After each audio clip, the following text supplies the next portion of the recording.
Сегодня я выбрал путь, который полон прекрасных, красивых мест, искренних эмоций и братства. Это путешествие принесло мне множество незабываемых впечатлений. Рыбалка, уединение, встречи с друзьями, прекрасная природа, озеро, река, океан. Все это сделало поездку поистине особенной и запоминающейся. Как же здорово ощущать себя свободным наедине с природой. Я хочу, чтобы каждый, кто смотрит этот ролик, почувствовал то же самое, что и я. Пытаясь поделиться этими чудесными моментами с вами, я совмещал съемки и отдых, что иногда очень трудно. Но я постарался максимально передать атмосферу этого путешествия, чтобы насладиться этими моментами вместе. Поэтому я советую погрузиться вместе со мной в это путешествие и вместе до конца пройти этот путь. Я уверен, вам понравится. Поехали! Выезжал я с Ниццы. В Кан-сюр-Мере встретились с братом Ибрагимом, который начинает это путешествие вместе со мной, но, к сожалению, едет только на одну ночь на природе, так как на следующий день придется возвращаться из-за неотложных дел. Он не любит светиться на камеру, но обещал, что поможет мне снимать контент со стороны, до озера Сент-Круа, которое расположено на юго-востоке Франции. Про это озеро я расскажу позже, а сейчас хочу рассказать, почему я выбрал мотоцикл для путешествий. Для меня путешествие на мотоцикле – это способ уйти от шума и суеты повседневной жизни и исследовать мир уникальным способом. Конечно, мотоцикл – это не про комфорт, как на машине, но в том-то и дело, что я хочу уйти от комфорта. Комфорт нас губит, комфорт – это скучно. Всю жизнь я стремился к комфорту, и чем больше я его достигал, тем скучнее мне становилось жить. Потому решил использовать мотоцикл для путешествий, что он позволяет мне по-настоящему ценить природу во всей ее красе, чувствовать ветер и запахи природы, позволяет мне не торопиться, исследовать новые места, знакомиться с новыми людьми и наслаждаться пейзажами во время поездки. Это также невероятно освобождающее чувство – быть на открытой дороге, не имея ничего, кроме самого необходимого и мыслей. Мысли не о мирском, а о чем-то большем.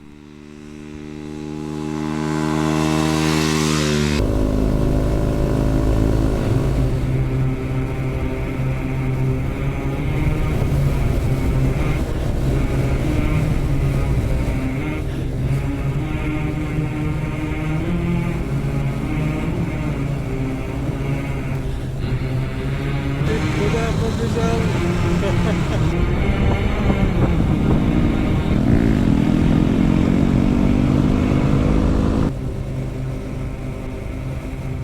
Когда доехали, солнце уже село. Так как выехали мы ближе к вечеру, до захода солнца не успели. Так, сейчас уже темнеет, но мы приехали на озеро, просто поздно выехали. Вон это озеро, но нам туда еще 10 километров надо спускаться, большой круг надо сделать. Поэтому пока мы туда приедем, уже темно будет, поэтому снимать, наверное, смысла не будет. Решил вот здесь отсюда показать, пока есть возможность. Это очень красивое озеро. Завтра, иншаллах, с дрона снимем. Я расскажу историю коротко об этом озере. Спускаясь к озеру, нашли одно местечко и решили развернуть лагерь. Поужинали, помолились, поговорили до 2-3 часов ночи и ушли на отбой. Вот так и прошел первый день путешествия.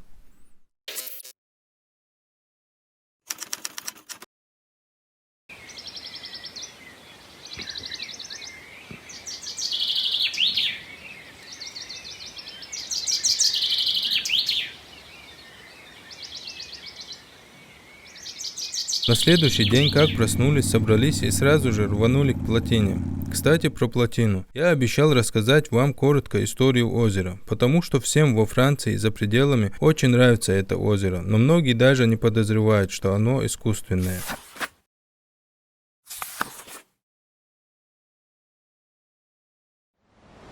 Озеро Сент-Круа расположено на юго-востоке Франции, между департаментами Вар и Альпы Верхний Прованс, у подножия ущелья Вердон. Это искусственный водоем, заполненный водой после строительства плотины Сент-Круа на реке Вердон компанией Électricité de France в 70-е годы. Для реализации данного проекта пришлось затопить одну деревню Лесаль-сюр-Вердон, но эта деревня была перестроена на небольшом мысе с видом на озеро. Изначально планировалось затопить еще две деревни, Сент-Круа и Бодуэн, которые находятся чуть выше, но из-за определенных рисков не стали поднимать уровень озера. Озеро стало центром летнего туризма, окруженное многочисленными благоустроенными пляжами, идеально подходит для отдыха и занятий водными видами спорта, такими как виндсерфинг, катанием на байдарках, каноэ, катамараном. Если вы стремитесь к более спокойному отдыху, озеро имеет небольшие, менее посещаемые уголки, скрытые за соснами и дубами. Великолепный цвет воды, который варьируется от бирюзового до изумрудного, не оставляет равнодушным.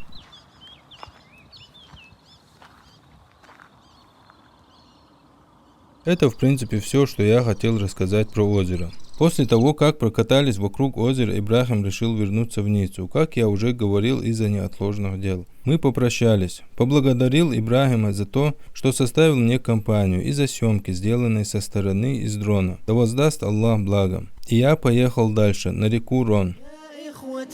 ماذا نقول أم حزننا جلب البكاء لصحبة أهل المحبة والإخاء عاشوا على هدي النبي يرجون رحمن السماء.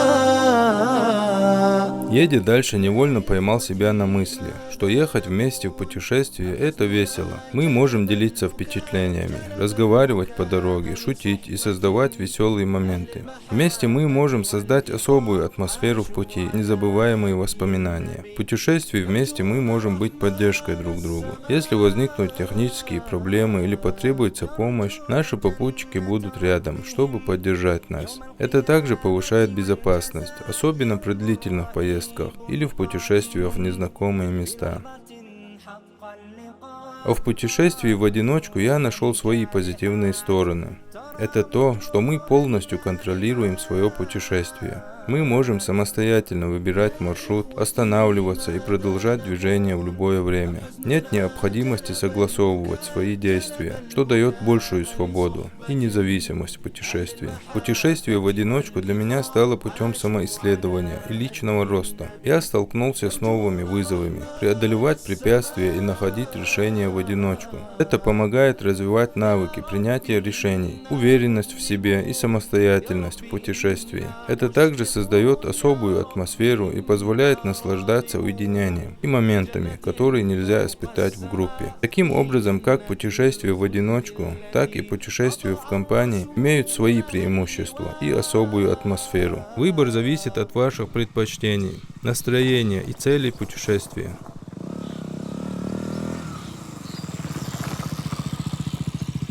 Короче, здесь запрет на рыбалку, походу.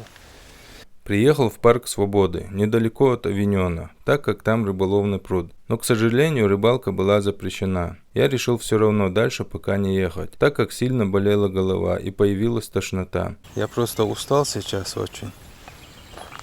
И голодный тоже. Я здесь поем, кофе приготовлю. А потом посмотрим, может я дальше туда поеду, на другую локацию, может здесь останусь, здесь палатку поставлю. А все из-за того, что я с утра ничего не ел, даже кофе не выпил. Надеюсь быстренько доехать, развернуть лагерь и там уже спокойно и кушать готовить, и кофе варить. Но как оказалось, это было неправильное решение. Короче, сейчас быстренько приготовлю себе кушать, потому что я с голоду умираю. Так как у меня там мясо эти были, готовые котлеты, я не стал по дороге пиццу что-нибудь покупать, потому что мясо испортится. Она замороженная была, но сейчас как раз, думаю, разморозилась.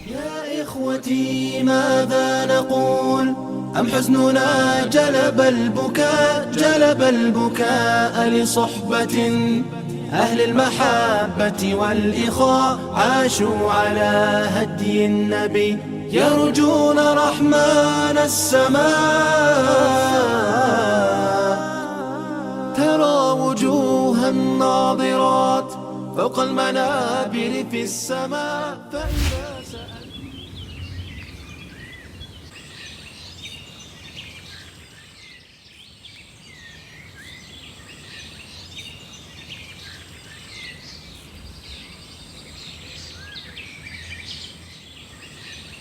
Короче, в итоге решил остановиться здесь, чуть недалеко от того места, где я кушал, где готовил.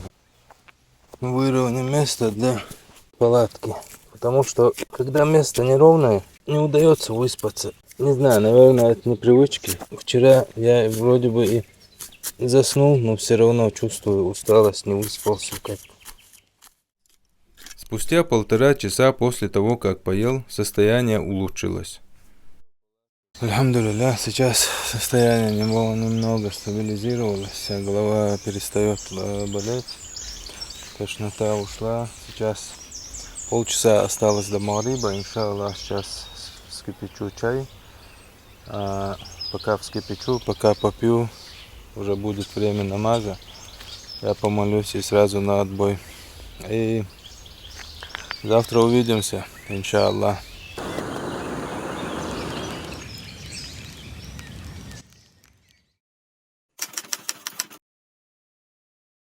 Альхамдулилля, спалось очень хорошо. Сейчас решил сменить локацию на то место, где можно рыбачить. Это где-то в 20 километрах отсюда. Решил все-таки половить рыбу, не ехать дальше пока. Короче, сейчас подожду, пока солнце выглянет хорошенько, чтобы палатку мокрую не сворачивать, немного проветрим, пусть сохнет, а то там внутри конденсат, снаружи это роса.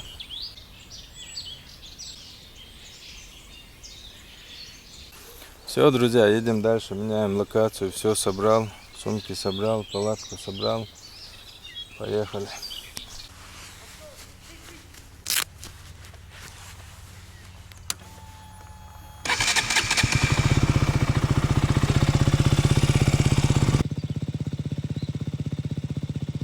Сегодня я был бодрый и был доволен тем, что вчера я принял верное решение не ехать дальше, а отдохнуть и набраться сил. Сейчас еду на реку Рон, на то место, где я 7-8 лет назад рыбачил с друзьями. Помню, тогда по полной оторвались. Кто-то сазана поймал, кто-то усача, угря, и еще, помню, было много карасей. Именно поэтому решил съездить туда, с надеждой, что мне удастся поймать хоть какую-нибудь рыбу и заснять это для вас на камеру.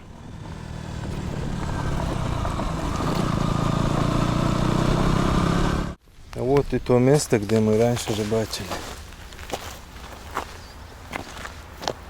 Ну, здесь, помню, 7 килограмм сазана мы ловили, угря большого, судака, помню, Саид здесь ловил. Да, хорошо мы тогда порыбачили. Вон с того угла я тоже эти карасей больших тащил, тоже много. Да. Как время быстро летит. Это было лет 7-8 назад, по-моему. Но это место, если палатку ставить, это место неудобно вообще.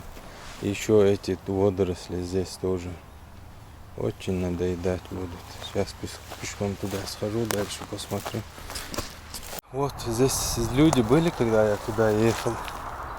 Сейчас они уехали. Вот здесь такое место я нашел. Там и теночек, и палатку куда можно поставить. И рыбачить можно, хоть там дальше и водоросли, но нашли мы наконец-то место, останавливаемся. За собой мусор не увозят люди. Здесь такой вот бардак. Здесь крышу делали, а тент оставили, уехали. Что я сделал из него, из тента, пусть будет дополнительный, так как все равно валяется. Дополнительная защита от дождя, если дождь будет. Но я думаю, ветер снесет ее. Не знаю, сейчас вещи спущу, еще усилю как-то. Чик себе притащил. Все. Вот здесь у нас печка будет. Быть налаживается, друзья, потихоньку. Сейчас брату позвонил, сказал, что я здесь, короче, здесь недалеко он. С Нима, я в Авиньоне, получается, он с Нима, не знаю, сколько там километров, но недалеко здесь. Сейчас подъедет, сказал, или он, или вместе с кем-то, не знаю. Так что встречаем гостей, иншаллах. Так, сейчас пока братья едут, я закину удочку. Может, к вечеру поймаем что-нибудь.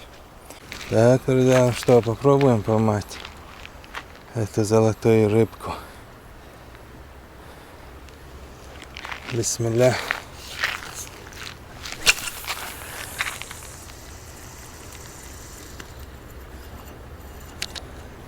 Все, теперь ждем этой поклевки.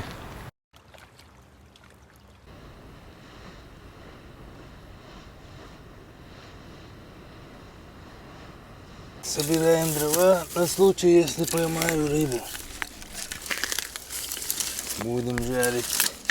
Там поклевки были, но ушла рыба.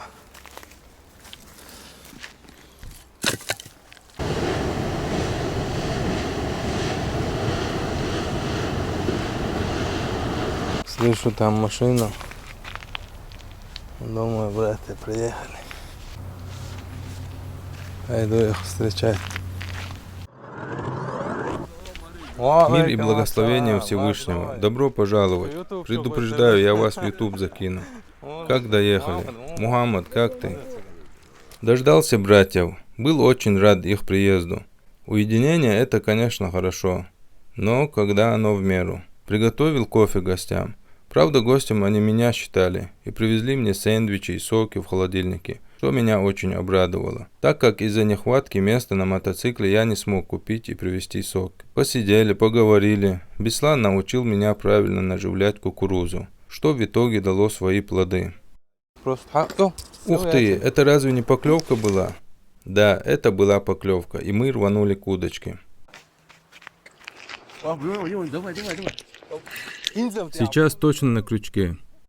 Эмоции переполняли меня. Я был очень счастлив. В первую очередь за то, что контент получился. Иди быстро сачок принеси. Сачок каюшук. Ацай жеремеш талбах курбан.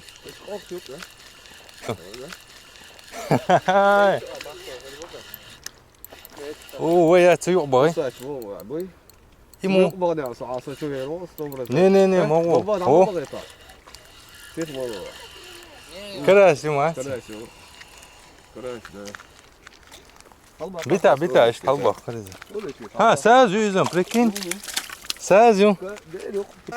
Сазанчик. Сначала подумали, что это карась, но потом выяснилось, что это сазан. Да, настроение поднял, как говорится, на целый день.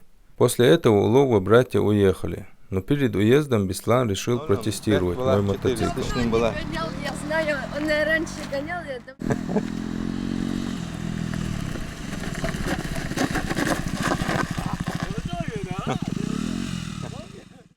Проводил братьев, альхамдулилля. Очень рад, что они приехали. Хорошо поговорили, посидели. Рыбу поймали, сазанчика видели. И так интересно было. Я туда положил его в воду. Сейчас покажу. Сейчас. Сегодня, иншаллах, будем жарить ее. Вот она. Вы не поверите, но здесь нашел вот такую вот сковородку. Для рыбы, я думаю, самое то. Она еще складная такая, крутая сковородка. Я ее, короче, нагрею конкретно, потом хорошенько почищу.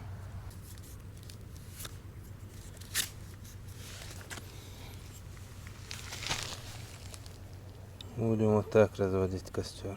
Первый раз пробую. Бисмилля.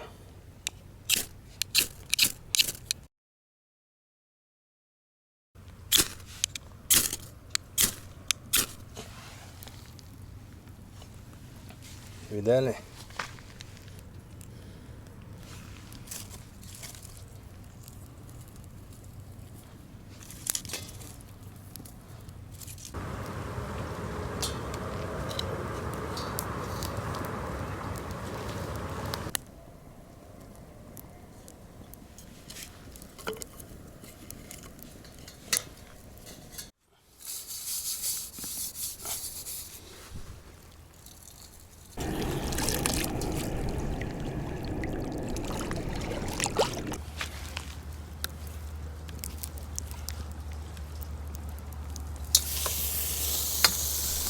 Да, жалею о том, что прежде чем готовить рыбу, не посмотрел, как это делается.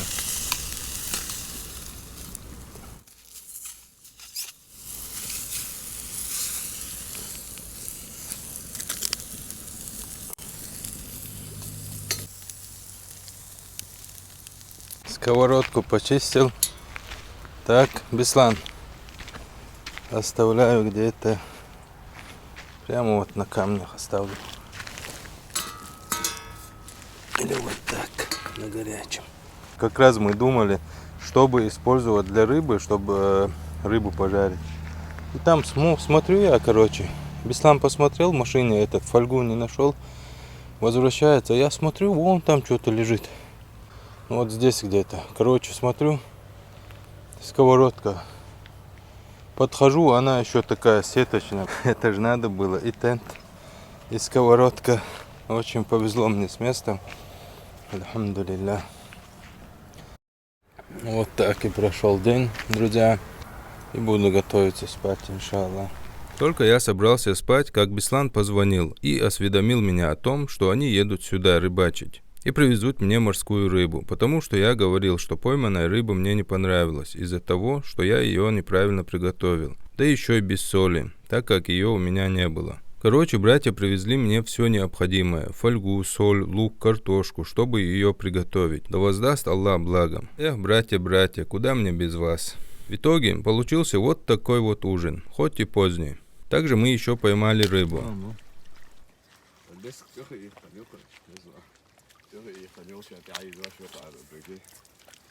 Гадали, что это за рыба.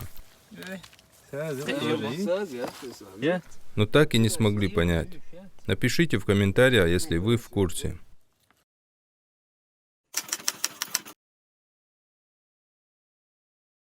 Не помню, до скольки спал, но солнце было уже высоко. А дело в том, что мы рыбачили почти до утра.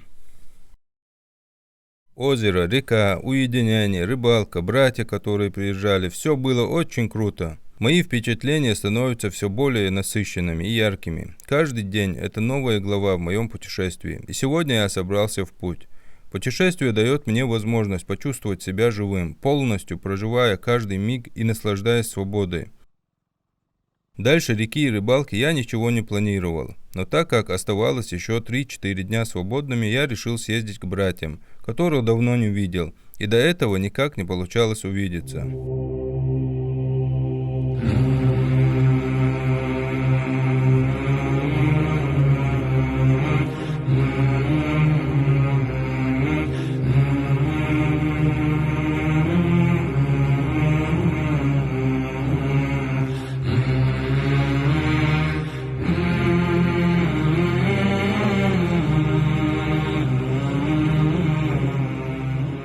Пока я ехал, думал о свободе. Неужели свобода – это просто отсутствие рабства? А разве в погоне за благами этого мира мы не становимся рабами? Разве погоня за мирским – это не рабство? Да, мы сами того не замечаем, но эти виллы, квартиры, машины, топовые компьютеры, флагманские смартфоны, брендовые шмотки и всего так много, что многие из нас уходят в мир иной, так и не насытившись тем, что имеют, желая все больше и больше. Я думаю, это и есть рабство, когда мы тупо становимся потребителями и не думаем, для чего мы созданы. Мы думаем о себе как о свободной личности, но на самом деле мы далеки от этого. Мы рабы своих желаний и страхов, мы связаны иллюзией свободы, которую создало для нас общество. И настолько к ней привыкли, что даже не хотим осознавать это. По-моему, свобода – это нечто большее, бесценное, и никакое богатство не сравнится с ней. Такой приятный запах. Запах скошенного сена. Остановился чисто насладиться этим запахом. Глубоко вздохнуть.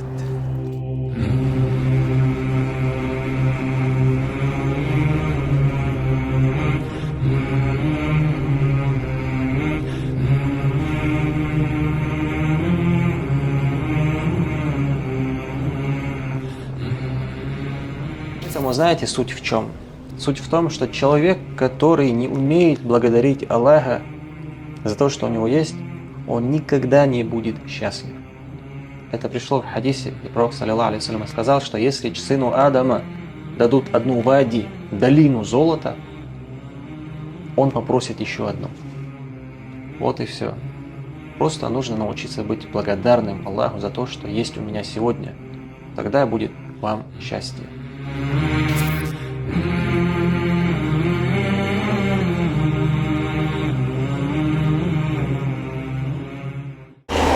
Так, через 8 минут будем у друга. Сейчас поставлю его в известность.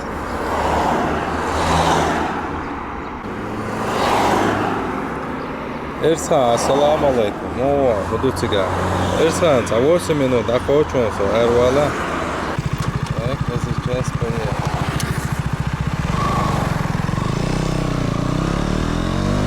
Решил сделать сюрприз брату и поехать к нему, не предупреждая его. А решил предупредить, когда уже оставалось доехать до него 8 минут. В итоге я пожалел, что заранее не предупредил. В этом своем путешествии я забыл, что мы уже взрослые. У многих свои семьи, каждый по-своему занят. Это ведь не как в детстве. Приехал когда угодно к другу и вышли вместе погулять. Так и Ирсхан, оказывается, был занят и ходил где-то по своим делам. Хотя, как только он узнал, что я приехал, бросил все дела.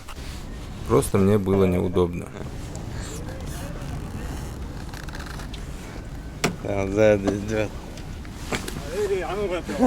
Никакие слова не могут описать то чувство, которое меня охватило, когда мы вновь встретились. Мое сердце наполнилось потоком счастья и радости. Вся наша прошлая жизнь мгновенно ожила перед моими глазами. Мы перенеслись назад во времени, в дни беззаботной молодости. Интересовались о наших текущих жизнях. За одно мгновение мы пролистали страницы нашей жизни и поделились новыми целями, мечтами и преградами, которые мы преодолеваем. Даже не заметили, как с бургерной перенеслись в парк на столь живописное место. Что особенно поразило меня в этой встрече, это то, насколько мы оставались неподдельными и искренними друг с другом. В течение нашей встречи я понял, что настоящая дружба остается прочной, даже после долгих разлук.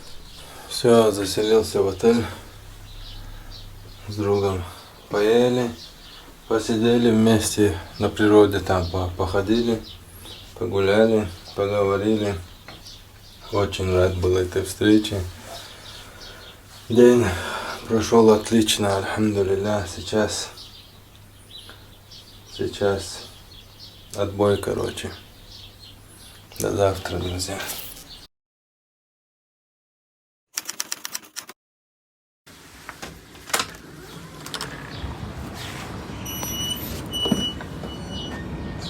Красота здесь.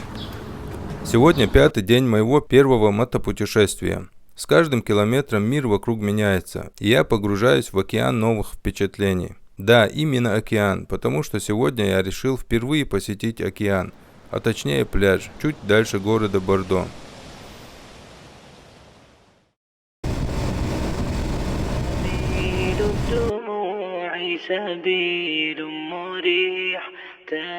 Ибн Умар, да будет доволен ими Аллах, часто говорил: если ты дожил до вечера, то не жди, что доживешь и до утра.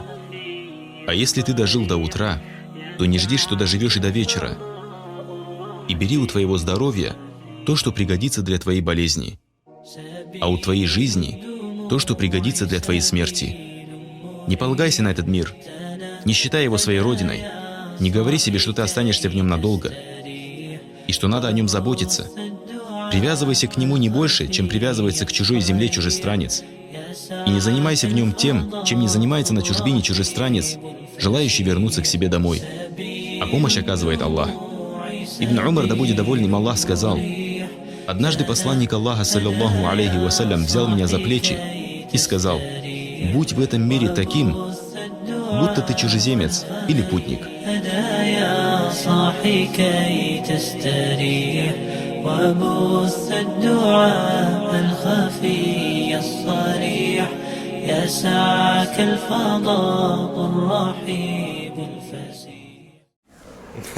Представьте, я проехал Бордо, даже не заметил, задумался и рядом проехал с Бордо. Я думал, когда буду подъезжать к нему, заверну туда, немного по городу покатаюсь.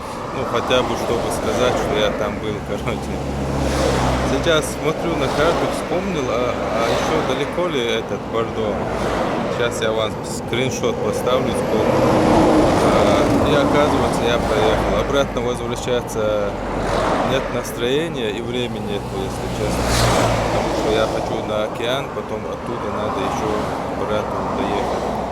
كتاب الله أحيانا وبالتوحيد أوصانا ففي قرآننا نور يضيء ظلام دنيانا سوى القرآن لا نرجو شريعته لا نهدو ففي آياته عبر وأحكام بها ننجو تحذرنا من الشر ويدعونا إلى الخير وبالطاعات يأمرنا وبالإحسان والبر إلى القرآن نحتكم وبالإسلام نعتصم كتاب الله وحدنا فلا عرب ولا عجم.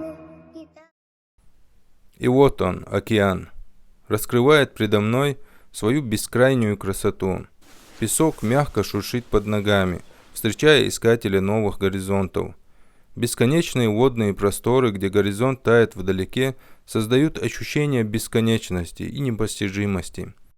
Звуки прибоя уносят мои мысли, вид океана захватывает дух. Это успокаивает и восхищает одновременно. С берега, кроме больших приливов и отливов, океан ничем не отличается от моря, так как мы настолько мизерны в этом мире, что не можем определить объем и глубину этой стихии без технологий. Вот так, размышляя, недолго задерживаясь, я потихоньку собрался в путь, так как планировал сегодня еще доехать до города Тур, где проживает мой друг и брат Ибрагим, с которым я познакомился в Ницце, когда он еще жил там в 2013 году. В году, в котором я переехал во Францию, а именно в Ниццу. Ибрагим – воплощение отзывчивости и поддержки, всегда готов выслушать и поддержать в трудные моменты, а щедрость его просто зашкаливает. Он всегда был готов делиться своим временем и энергией. Я ждал с нетерпением возможности вновь увидеться с ним, и вот я наконец отправился в путь, чтобы снова увидеться с еще одним братом. Ибрahim, so 12 tiga khaldagawon dal mulata so chdawa dagawo so busu qimal yidi shil kharuson dawa tunde raya khum sata so chdawo so washin tunde tadik shiki babila bitla любой мумек шухван короче заказати so да хочина il tani chmerza kharu tidol хах нахал Давай, короче, со связи Хорватия, он единственный Ламазан соцарусо, и все, тавёх все.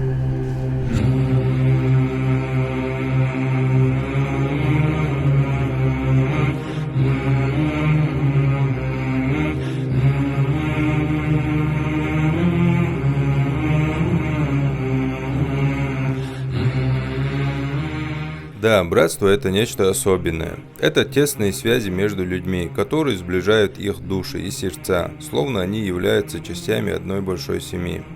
Братство строится на взаимопонимании, доверии и уважении друг к другу. Это тесные дружеские связи, которые создаются не только среди кровных родственников, но и среди тех, кто находится на одной волне и разделяет общие ценности и идеалы. Ведь сказал пророк Мухаммад, да благословит его Аллах и приветствует: души подобны воинам. Если они находят что-то общее, они объединяются, а если не находят общего, они расходятся. Важно, чтобы братья чувствовали связь, уважение, искренность, учили друг друга быть лучше, а не наоборот. В сущности, братство делает нашу жизнь более счастливой, придает нашему существованию краски и гармонию, поддержку в трудные времена и, главное, напоминает нам о том, что мы не одни в этом большом и прекрасном мире. Ибрahim, хомичау, встречать ваш мамату. No.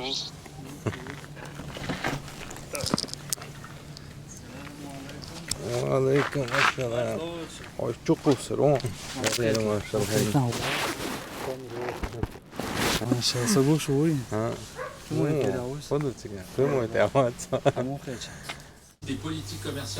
Брат, я же сказал тебе, чтобы готовился. А ты только сейчас заказал. Я же голодный, как волк, приехал тебе. Скосячил. Вот видишь, оправдывается. Ты спать лег, да?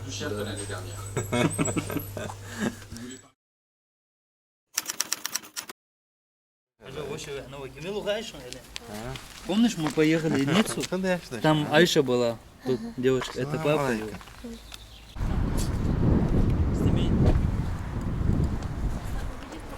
Шеф махал вауш. Эй, тигр. Шеф, ты шеф? Что будешь заказывать? Не знаю. Не знаю, давай посмотрим. Так, нашли вот такой вот ресторанчик азиатский. Будем пробовать. Как вы уже, наверное, поняли, это дети Ибрахима, Асхаб и Алина. Я заблюрил лица, чтобы не сглазить эти очаровательные создания Всевышнего. Аллаху мабарик. Старший сын Ибрахима во время съемки находится в больнице. Сейчас он дома, альхамдулилля, но, к сожалению, тогда нам пришлось обедать без него. Как у нас с Асхабом деловая встреча. Мы тут разговариваем про блогерство. Асхаб тоже мечтает быть блогером, так что будет учиться монтировать. И еще обещал, что мой будет подписчик постоянно и лайки будет мне ставить. Да, Асхаб?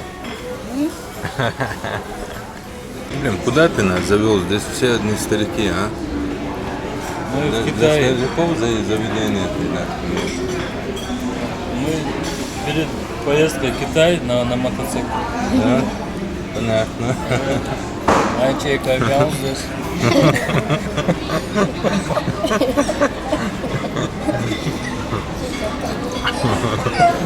Подписывайтесь на дядин канал. Дальше будет интереснее.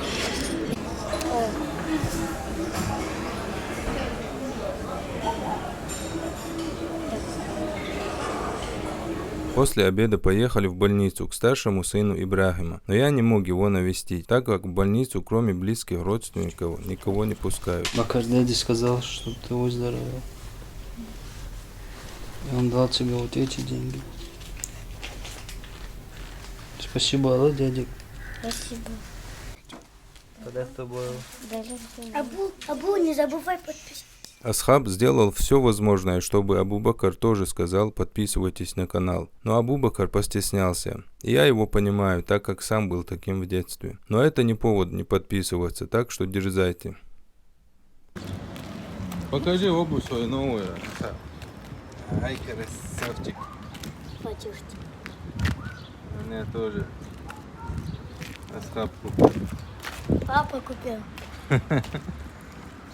Наглядь свой папа.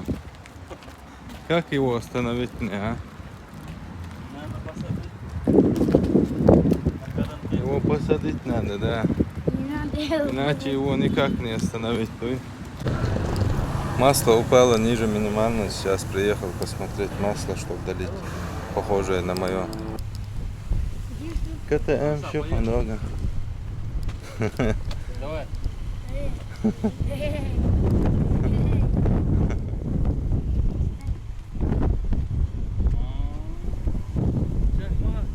Купили, короче, вот такое масло. Точнее, Асхаб мне купил.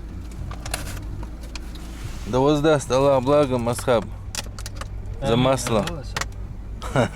Тигр. Так что сейчас благополучно доедем, иншаллах. Иншаллах.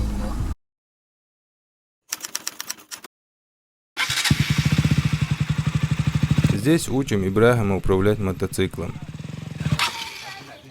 Давай, Сигма, ну, это самое место, да, есть, ой. Газ алсам, подъезд, ну, теплее, не видишь, да, есть, а риск, да, увечу, ты дуй. Научили Ибрагима, наконец.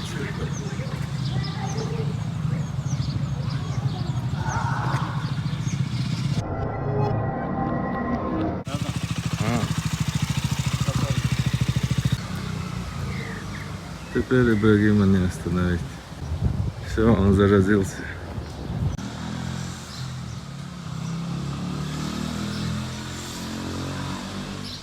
Брат остался довольным своим учителем и решил угостить в турецком ресторане. Fromage. Spécial. Ça s'appelle Haïdari. Haïdari. Опять Ибрагим угощает.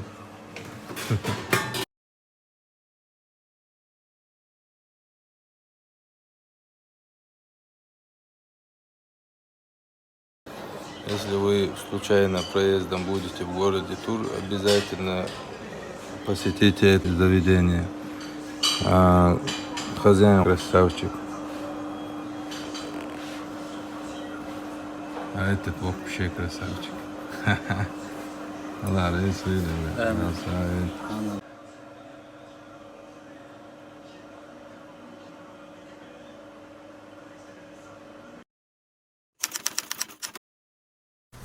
Так, сегодня день, когда мы прощаемся с Ибрагимом.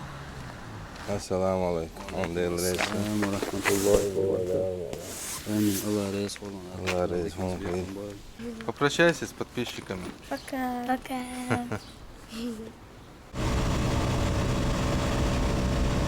Эти встречи с братьями напомнили мне о ценности дружбы и важности того, чтобы в нашей суетливой жизни находить время, навещать друг друга, для сохранения связи с теми, кто нам дорог. Обратно я ехал по дороге, что вы сейчас видите.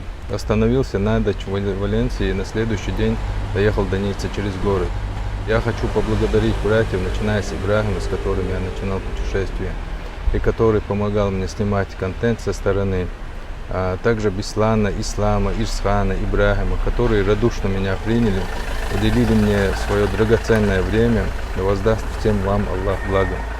А также, мои дорогие зрители, я благодарю вас за просмотр и очень надеюсь, что вам понравится это мое первое мотопутешествие.